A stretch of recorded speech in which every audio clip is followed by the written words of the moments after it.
So మీరు చెప్పినట్టు జియోగ్రఫికల్గా తీసుకుంటే ఇటువైపు జేఎండ్కే అండ్ లదాఖ్ దగ్గర ఏమైనా ఎప్పుడు జరుగుతూనే ఉంటాయి. నార్త్ ఈస్ట్ ఇన్సర్జెన్సీ కూడా ఉంటుంది సార్.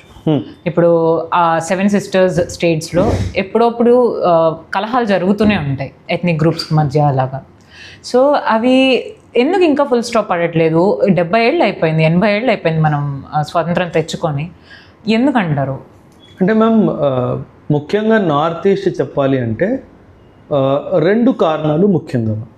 ఒకటి, వీళ్ళ ట్రైబల్ ఐడెంటిటీ చాలా స్ట్రాంగ్ ఉంది. ఈ ట్రైబల్ ఐడెంటిటీ స్ట్రాంగ్ ఉండడం వల్ల అండ్ మన స్టేట్ ఫార్మేషన్ బౌండరీస్ ఏవైతే మనం ఫామ్ చేసామో అవి ట్రైబల్ పాపులేషన్ స్ప్రెడ్ పరంగా జరగలేదు. ఓకే. సో ఏమైందంటే ఇప్పుడు నాగాల్యాండ్ ఉంది మేడం, నాగాల్యాండ్లో నాగాస్ ఎక్కువగా ఉంటారు. కాకపోతే నాగాస్ వాళ్ళు అస్సాంలో కూడా ఉన్నారు, నాగాస్ వాళ్ళు మణిపూర్లో కూడా ఉన్నారు, అండ్ నాగాస్ వాళ్ళు మయన్మార్లో కూడా ఉన్నారు. ఈ నాగాల్యాండ్ వాళ్ళు ఏమంటారంటే అస్సాంలో నాగాస్ అయితే ఎక్కడ నివసిస్తున్నారో, మణిపూర్లో ఎక్కడైతే నివసిస్తున్నారో అది కూడా నాగాల్యాండ్ లోపలే మాకు కావాలి అంటారు. నాగాలిమ్ అని చెప్తారు కదా, గ్రేటర్ నాగాల్యాండ్ అని చెప్తారు కదా.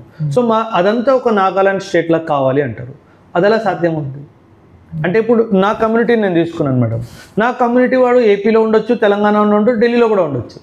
వీళ్ళందరూ ఒక స్టేట్ చేసేయడం కుదరదు కదా. సో ఇదంతా సృష్టించబడింది.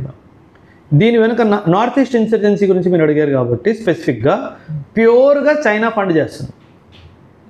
చైనా డైరెక్ట్ కూడా చేస్తుంది, వయా మయన్మార్ కూడా చేస్తుంది. ఆయుధాలు పంపించడం కానీ, డబ్బులు పంపించడం కానీ. ఎందుకంటే లాట్ ఆఫ్ ఆపరేషన్స్లో నార్త్ ఈస్ట్లో, నేను కూడా నార్త్ ఈస్ట్లో సర్వ్ చేశాను కాబట్టి, చైనాస్ ఆర్డినెన్స్ ఫ్యాక్టరీలో తయారు చేసిన వెపన్స్ ఉల్ఫా టెర్రరిస్టుల దగ్గర దొరకడం జరిగింది.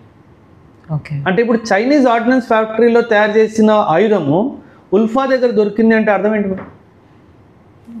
చైనా వాడు ఇచ్చాడు అన్నట్టు కదా. సో ఖచ్చితంగా మనకి నార్త్ ఈస్ట్ ఇన్సర్జెన్సీ మాత్రము ఒకటి ట్రైబల్ కాన్ఫ్లిక్ట్, రెండోది అవుట్ సైడ్ సపోర్ట్. ఈ 2 ఉన్నాయి కాబట్టి ఇది అంటే ఎప్పటికీ తగ్గదు అని నేను అన్ను. కాకపోతే it will take long time. మనం ట్రైబల్ కాన్ఫ్లిక్ట్ని కాన్ఫిడెన్స్లో తీసుకొని ఏదో ఒక సంజాయిషీలు చెప్పుకొని వాళ్ళని ప్రశాంతంగా ఉండండి రా బాబు అని చెప్పొచ్చు, కానీ అవుట్ సైడ్ ఇన్ఫ్లుయెన్స్ ఎలా తగ్గిస్తాం? సో వీళ్ళు దీన్ని మన స్టేట్కి అగేన్స్ట్గా ఒక ఫాల్ట్ లైన్ లాగా వాడుకోవడానికి ప్రయత్నిస్తారు.